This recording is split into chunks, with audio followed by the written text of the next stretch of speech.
ဗီဒီယိုလေးနဲ့အပြည့်အစုံအကုန်ရှိတယ်။ဒါဂျပန်ကတ်တုန်းကားလေးတွေရလိုမျိုးလေ။ဗီဒီယိုလေးမှာဆိုလို့ရှိရင်ဖန်ရင်းမီဒီယာလေးတွေရှိရဲ့။မနေ့တီလေးနဲ့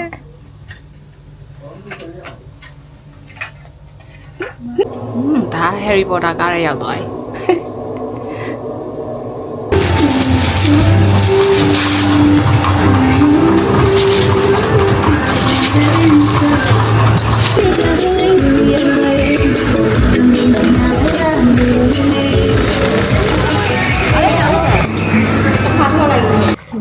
ငါဘာလို့လဲကြုံနေတော့ ဘာလဲတဖေးတော့ကော်ဖီပဲတော့ရအောင်တော့ဆုံးတင်မှန်းတော့ညာလေးကတော့ Hello အားလုံးပဲမင်္ဂလာပါဟီမန်ဒီနေ့ဟီမန်ရဲ့အမလိုချစ်ရတဲ့အမတယောက်အိမ်ကိုအလေသွားမှာဖြစ်ပါတယ်သူ့အိမ်မှာတ냐အိမ်မှာပါသူကမွေးငါချစ်စားလို့ဖိတ်လိုက်တာပြီးတော့နှင်းကင်းစာကိုလည်းအတူတူချက်စားကြမယ်ဆိုပြီးတော့ခေါ်လို့ဟီမန်ကအလေသွားတာဖြစ်ပါတယ်အားလုံးပဲအတူတူသွားလိုက်ကြရအောင် let's go ကိုကြိုက်ဆုံးတစ်ချက်လေးပါကွယ်ဘုံနေကမေဘဝကိုဆက်ချမိခဲ့မန်ခုတော့ဂျက်ရှင်ဇဝနာကိုရောက်နေပြီချိန်ထားတဲ့တငယ်ချင်းကလည်းမလာသေးဘူးကြာနေတယ်ဒီမန်စောနေတာ9နာရီခွဲချိန်တာတော့9နာရီရောက်လာအဲ့တော့ကားပေါ်မှာထိုင်ဆောင်ရင်ကောင်းမလားဇက်ရှင်နဲ့ဝင်ပတ်ရင်ကောင်းမလားတီးပေါက်ရှင်သူ့တိုင်းကြည့်လိုက်အောင်မအခုလောလောဆယ်တော့ကဲစောင့်မျှော်နေတဲ့ကျမရဲ့တငယ်ချင်းကတော့ရောက်ပါပြီတဲ့ရှင်ပြင်းထွက်ပြီးတော့ဂျက်ရှင်နဲ့ဝင်လိုက်ပါဦးမယ်နော်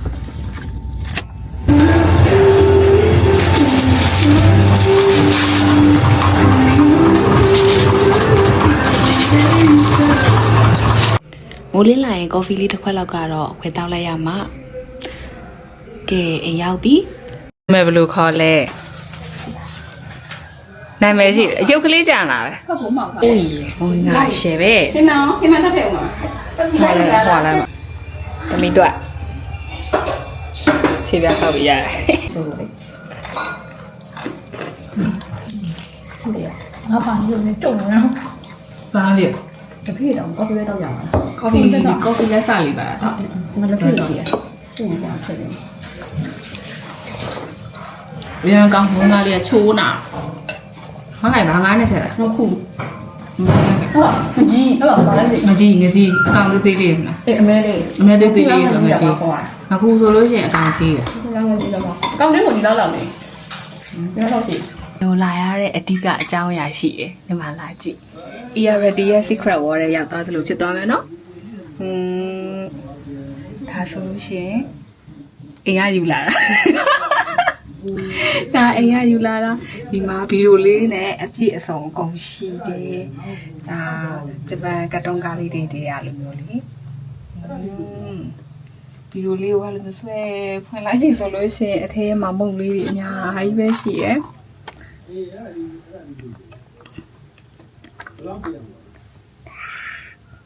တကယ်စားလို့ရတယ်နော်ဖွင့်လို့ရတယ်ဒါလေးကကြက်နေလို့ဒီမုံကြီးတွေညာကြီးရှိရယ်ဒီတော့ထဲမှာဆိုလို့ရှိရင်ဖန်ရင်းမီဒီယာလေးတွေရှိရယ်မနေ့တီလေးနဲ့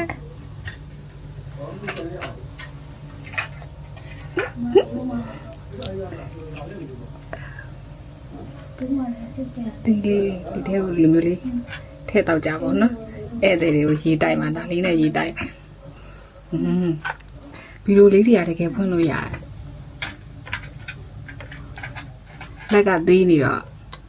လက်ကကြီးပြီးပစ္စည်းလေးတွေကသေးနေတော့ဟုတ်ဖြစ်ခွက်တိလေးတွေလည်းအများကြီးရှိတယ်ဒါဆိုလို့ရှိရင်တစ်လုံးကြိုင်လေး not for sales နော်ရောင်းဖို့မဟုတ်ဘူးဒါလေးတွေကလုံးဝ collection အရန်ကိုစုဆောင်းထားတဲ့ဒီအင်ရှင်အမကြီးကသူ့ပစ္စည်းလေးတွေကိုခိုးဖို့အတွက်ဒီအိမ်လာလဲတာဖြစ်ပါတယ်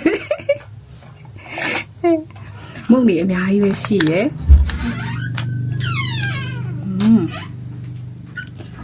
ဒါကုတ်ကီးလေးတွေ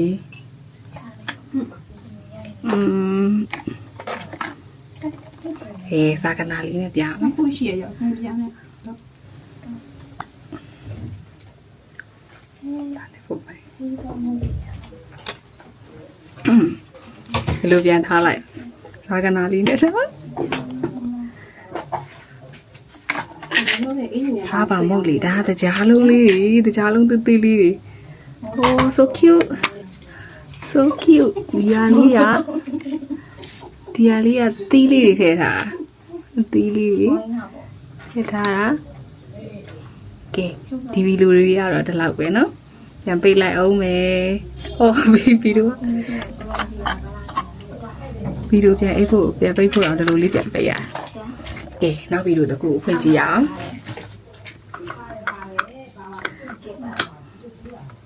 โอ้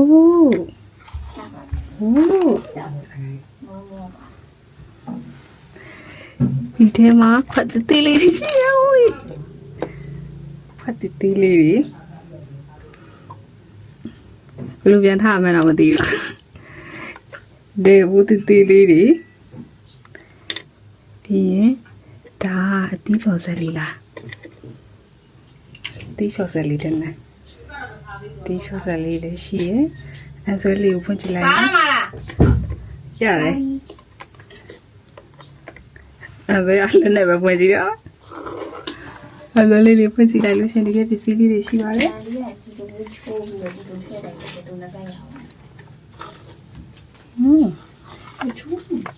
ဘာလဲကျိုးနေစားပြန်ပေါက်ဖက်တော့ဒီမှာကရုပ်ကောင်းမှုလေးတွေအဲ့ဒါလေးတွေကတကယ်ဆွဲလို့ရတယ်ဆွဲလို့ရတယ်ကဲဒီဘက်ကိုတာကြည့်မယ်ဒီဘက်ကဒါကမီးဖို့ပေါ့နော်ဟုတ်လား gas မီးဖို့လေးနဲ့အိုးလေးနဲ့ရှိပါတယ်အိုးဒါချက်ဖီးတာပဲအော်ဒီလိုဆိုနေသွားပြီဒီလိုဆိုနေသွားပြီဒီဘက်ကတော့ဘေးစင်လေးနဲ့ကျမရေးစမ်းကြည့်ပါဘေးစင်လေးအောက်ထဲမှာပကံများနှစ်ချက်တောင်ရှိပါသေးတယ်ရှင်။အိုးပကံလေးတွေကိုဒီမှာဆေးပြီးတော့ဒီထဲမှာသိမ်းထားလို့ရတယ်။ဒီမှာကတော့အိမ်ရယူလာတဲ့အသီးနှံလေး vegetable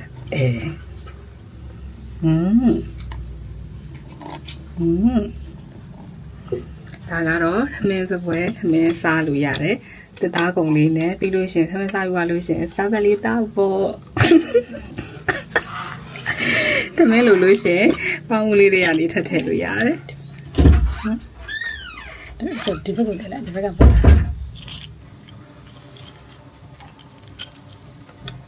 မင်းလို့ရင်ပေါင်းလေးနဲ့ထပ်ထည့်စားလို့ရအေးထဲပေါ့နော်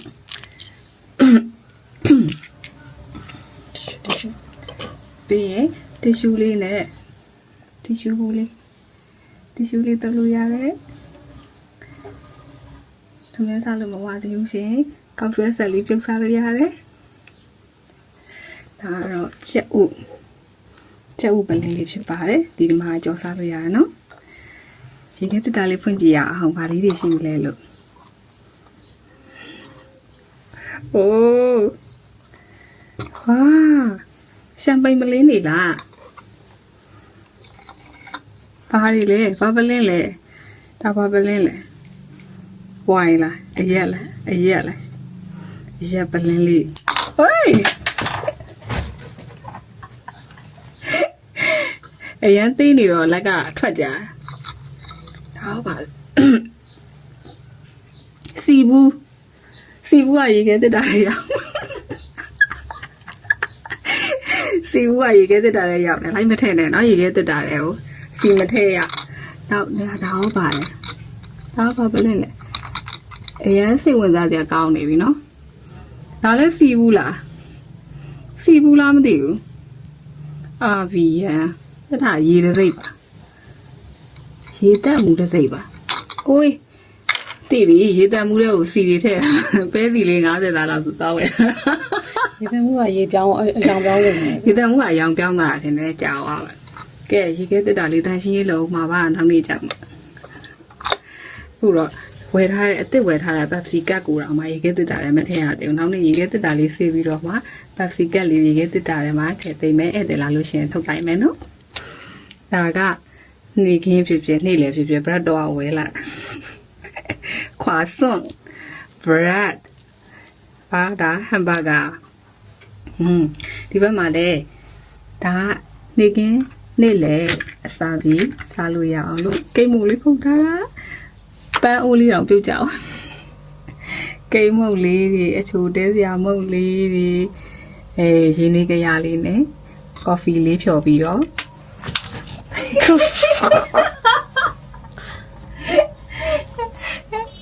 ရှင်တွေလေးနဲ့ဒီလိုမျိုးလေးပါနော်ကလောက်ဒီစလိုက်ကပြုတ်ကြအကုန်ပြုတ်ကြဟိုအတန်တိတ်နေရှိရထိုင်းနေဒါကတော့ဒီဆက်လိုက်ဖြစ်ပါတယ်ဒါလေးတွေကအပိုဖြစ်သိမ်းထားဧည့်သည်တွေအလှလုံးလို့ရှင်အလှလုံးလို့ရှင်ထုတ်ထုတ်လို့ရတာဒါကော်ဖီပကံဒါကထမင်းစားပကံဒါကနို့လိုပါလို့ထည့်လို့ရအောင်ဂျာဒါကော်ဖီဖြော်တဲ့ဟိုဟာလေးပေါ့နော်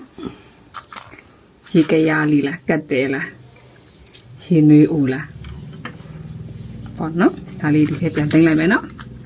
ကဲဒါကတော့ကျမရဲ့အိမ်ရဲ့အပေါ်ဓာတ်မှာထားတာပေါ့ဘယ်ဥစားဒါလေးလားဒါလေးကတော့ရေနွေးကရလေးဖြစ်ပါတယ်ဒါကုနပြတော့ပြီးဧည့်သည်လာလို့ရှင်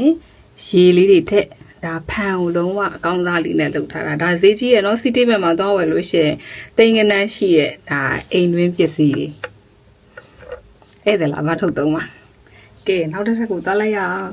ဒီဇိုင်နာအိမ်ဖြစ်တဲ့အတွက်သူ့ရဲ့ဒါ workshop ဖြစ်ပါတယ်အလုပ်ရုံပဲဖြစ်ပါတယ်ဒါကတော့သူ့ရဲ့ပေကျိုးလေးနဲ့အင်ကြီးလေးတွေချုပ်ပြီးသွားလို့ရှင်ဒီပေါ်မှာစမ်းပြီးတော့ဝတ်ထားတာပေါ့နော်ဒါဒီဇိုင်နာပစ္စည်းတွေဖဲကြိုးလေးတွေအချီလေးတွေရှိတယ်ဒီမှာအချီလုံးလေးတွေနော်ဆက်ချုပ်ပစ္စည်းအကုန်ရှိတယ်ဒါပိတ်စလေးတွေဝယ်လာပြီးတော့ဒါ in stock ထားတာဧည့်သည်လာလို့ရှိရင်ဘယ်ပုံလေးချုပ်ချင်တယ်ပဲပြောလိုက်ရုံပဲပြီးတော့မှကိုယ့်ရဲ့ workshop တွေကနေပြီးတော့အစင်လေးတွေကိုရွေးပြီးတော့အပ်သွားလို့ရပါတယ်အဲ့လို့ရှိရင်သူကတော့ဒီဘက်မှာတော့ ဘီတင်နဲ့ဆက်နဲ့ရှိတယ်ဒါအင်ကြီးချုပ်မယ်နော်ကလောက်ဆိုချုပ်မယ်ဒီမှာဆက်ချုပ်လို့ရှိရင်ထိုင်မဲ့ခုံလေးလည်းရှိရယ်ဒါဘီတင်ဆက်ဒါလည်းဘီတင်ဆက်တာထိုင်မယ်ဒီမှာပါဘာလဲပါဦးတော့ပြမမီးဘူးကြီးမီးဘူးလေးမီးသွေးနဲ့ထည့်ပြီးတော့လုပ်တဲ့မီးဘူးလေးဒီမှာမီးဘူးပုံလေးနဲ့မီးဘူးလေးတိုက်ပြီးတော့ဒီမှာဆက်ချုပ်မယ်ဒါတော့အချီလုံးဘူးလေးနော်ဒန်နီစာမဟုတ်ဘူးအချီလုံးဘူးထဲမှာဆက်ချုပ်ပစ္စည်းအကုန်ရှိအဖုံးလေးကလည်းတန်လိုက်လေလားမသိဘူးပြန်ကတ်တယ်ကကြီးသေးလေးတွေဟိုးချစ်စရာလေးဒါပေကျိုးဒါဘာကျိုးလဲမသိဘူးဒီမှာရွှေကကြီးသေးလေးလုံးဝချစ်စရာလေးတွေနော်ဒါလုံးဝအရာကိုယူသွတ်တဲ့လူတွေမှာစုဆောင်းထားနိုင်တဲ့ကိစ္စတွေအချီလုံးလေးသူ့ဘူးလေးကိုပြန်ထည့်ပြီးလိုက်ပါဦးတော့ဒါသူဆက်ချုပ်လို့ပြောက်နေလို့ရှင်စိတ်ဆိုးနေမှာဆိုလို့ကဲတတိယတက်ကိုသွားလိုက်ရအောင်တတိယတက်ကတော့အိမ်သာရေချိုးကန်းနဲ့စားစရာလေးတွေကိုတော့မန်တင်ကုံလေးလည်းထားတယ်အလှပြဖို့အတွက်ဒီမှာထီးသေးလေးတွေပါရှိတယ်ထိုင်ကုံလေးကိုဒီနားလေးမှာထားလိုက်ကောင်းမလားဒါမန်တင်ကုံမှာပါတဲ့ဆက်လေးအိမ်သာကတကယ်ဤပါလို့ရတာနော်နော်အိမ်သာတန်ရှိလို့ဖို့အတွက်လည်းဒီမှာဘူးလေးတွေရှိတယ်ဒီမှာ paper toilet paper ရှိတယ်ပြီးဒီမှာလက်စေးဒီမှာလက်တော့ဝါသနာပါရင်အိမ်သာဆေးသွားလို့ရတယ်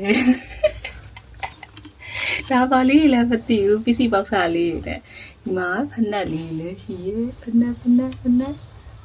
ကလေးလေးတွေကိုဒီအိမ်ကိုအလဲခေါ်လို့မရဘူးပြန်လို့ရှင်ပါသွားမှဆိုလို့မြည်စီကျမတော့ခိုးခြင်းဒါတော့ကျမရဲ့ရတဲ့ယူလာတာဖြစ်ပါတယ်အိမ်သားထွက်လာလို့ရှင်မုံစားပြီးလို့ရှင်အိမ်သားပြန်တက်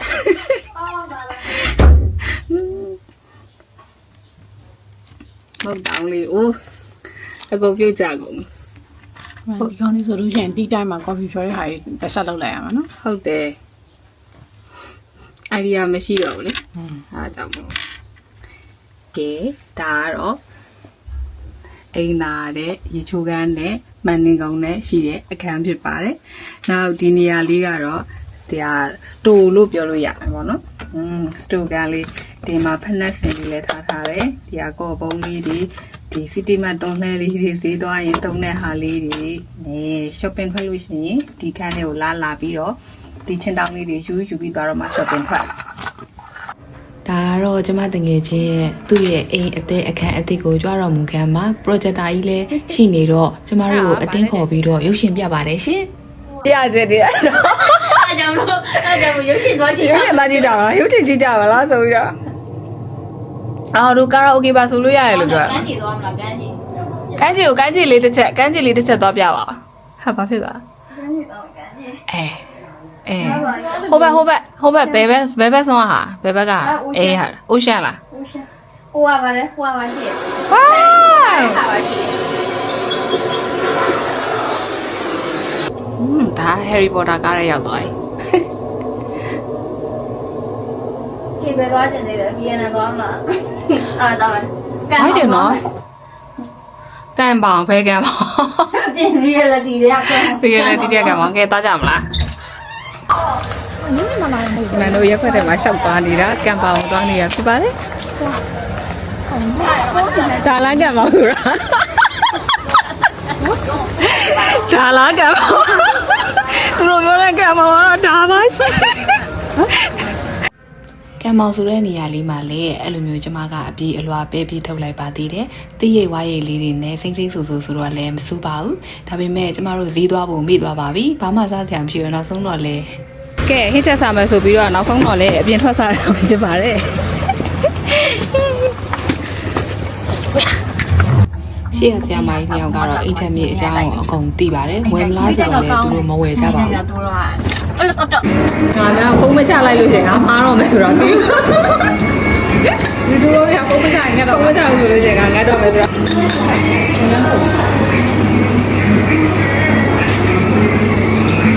ဖားထောက်လိုက်လို့အားထောက်ရတော့ဟုတ်ပြီ။မြောင်းမောင်းတဲ့ကောင်လိုက်စီရအရန်ကိုရတာရှိပါတယ်။ driver နဲ့ရုံပဲ driver လေးနဲ့ ဆက်မရအောင်ပါ driver ကျောင်းဖြစ်သွားတာ driver နဲ့ spare နဲ့ ကျောင်းလိုက်လို့ပေါ့အရင်တော့အိမ်ရှိရလေ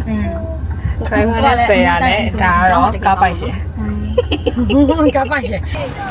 ညနေပဲရောက်လာတဲ့အခါမှာတော့သူတို့ရဲ့အိမ်သားမှာရှိတဲ့ကမာကြီးပွဲစည်းတန်းကိုရှောက်သွားခဲ့ဖြစ်ပါတယ်။ဒီနေ့ကအိမ်ထဲမှာခွေခောက်လိုက်ရုပ်ရှင်ကြည့်လိုက်နဲ့အမှောင်ထဲမှာအခန်းထဲမှာ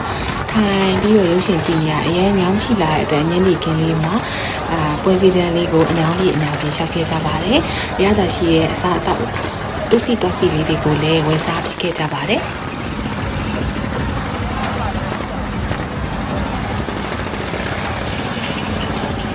မြိုက်ပါလာပြီးအဲ့ဒါလုပ်တယ်စားတယ်တောက်တယ်အခမ်းသားပဲအေးဆေးညရရလေဘလို့တွေကဘလို့ရိုက်ကြတာဟုတ်လို့ရုပ်လေ ဟိုတကယ်ပတ်စံရလာပြီဆိုရင်တော့အလုပ်သဘောမင်းနဲ့လုပ်လို့ရှင်တော့ဘယ်တော့မပင်မန်းတော့ အလုံးတစ်ခုလိုပဲသဘောထားပြီးတော့ အလုပ်ဆိုမပင်မန်းတော့နေရာလေးကတော့ The Last Dragon Animation ကတုံးကလေးကြည့်လိုက်ပါတယ်နမကြီးရဲ့သပင်ကေကိုအရင်ကြိုက်သွားပါပြီရှင်ဘေးကဘာပဲရောက်နေညဘက်အိယာဝင်ကနေကျမကတော့စကင်ကဲကိုမပြတ်မကွက်လုပ်ပါတယ်။ဘာဖြစ်လို့လဲဆိုတော့အိုမင်းမဆွမ်းဖြစ်လာလို့ပါ။ဘလို့ပဲကောင်းတာတွေပဲတုံးနေဘာတွေပဲလုပ်နေကျမရဲ့မျက်နှာမှာတော့ဝက်ချန်တွေကဘရောမှပြုတ်ကွယ်မသွားပါဘူး။ဖျားစုပါကျမတုံးနေတာရှင်းတဲ့တစ်ဆက်ပါရှင်။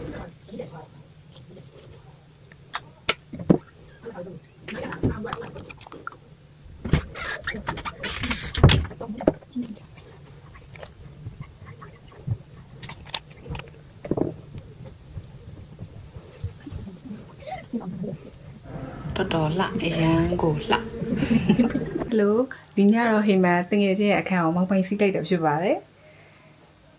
ခဏနေအရာဝင်တော့မယ်စကင်လည်းကဲပြီးသွားပြီကဲဒီနေ့စန်ဒေးအတွက်ဟိမန်ရဲ့တငယ်ချင်းအိမ်သွားလဲတဲ့ vlog လေးကတော့ဒီလောက်ပဲဖြစ်ပါတယ်သူ့အခန်းလေးကိုမောက်ပိုင်စီးထားတာပါအားလုံးပဲ good night ပါ